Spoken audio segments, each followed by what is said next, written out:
Muhammad Salah Liverpoolni tark etdi. Bo'ldi, endi siqilishni to'xtatamiz va uni qaysi klubga o'tishini hozir sizlar bilan birgalikda ko'rib chiqamiz. Bizda asosiy variantlar Real Madrid, Barselona va Roma bor. Keling hozir mantiqan o'lchovga solamiz va qaysi klub uni sotib olishi mumkin, kimga ko'proq kerak Salah hozirgi paytda. Undan oldin kanalimga obuna bo'ling. Mana shunaqangi tahlilli videolar faqat bizda do'stlar. Unda boshladik.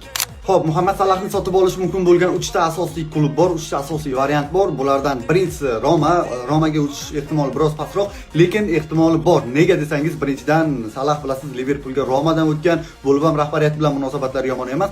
Ham yoshi o'tgan ko'pchilik futbolchilar Italiyaga borishi bu odat tusiga kirib bormoqda. Biz buni kuzatdik De Bruyne'da, biz buni kuzatdik Modric'da. Shunday ekan Salah Romaga o'tishi mumkin do'stlar. Bizda navbatdagi variant Barselona. Barselonaga o'tish borasida juda ko'pchilikda savol bor, chunki o'ng qanotda Yamal bor-ku degan gapni keltirib chiqaryapti. Lekin bilasizmi, Yamal bu mavsum juda ko'p o'yinlarda yolg'on to'qqizlik pozitsiyasida o'ynadi. Sermahsullik borasida o'sha Barsani hujumlarida yaxshi o'yin ko'rsatdi va Yamal yanada o'zini kashf qildi o'sha nuqtada. Shunday ekan, Yamal o'sha yolg'on to'qqizlikda o'ynaydigan bo'lsa, Salah o'ng qanotda va chapda Rafinha o'ynashi mumkin. Yoki bo'lmasa Salah markaziy hujumda ham o'ynashi mumkin. Sababi Liverpoolda uni juda ham ko'p o'yinlarda ko'rganmiz. Markaziy hujumda juda ham yaxshi o'yin ko'rsatgan. Bu ham Barselonaga mos variantlardan biri. Va bizda Salahni sotib olish mumkin bo'lgan eng asosiy jamoalardan biri bu Real Madrid. Nimaga desangiz, Real Madridga hozir hammadan ko'ra o'ng qanotga hujumchi ko'proq kerak. Birinchidan asosiy o'ng qanot hujumchisi Rodrigo yil oxirigacha jarohat olgan, u hali beri qaytmaydi.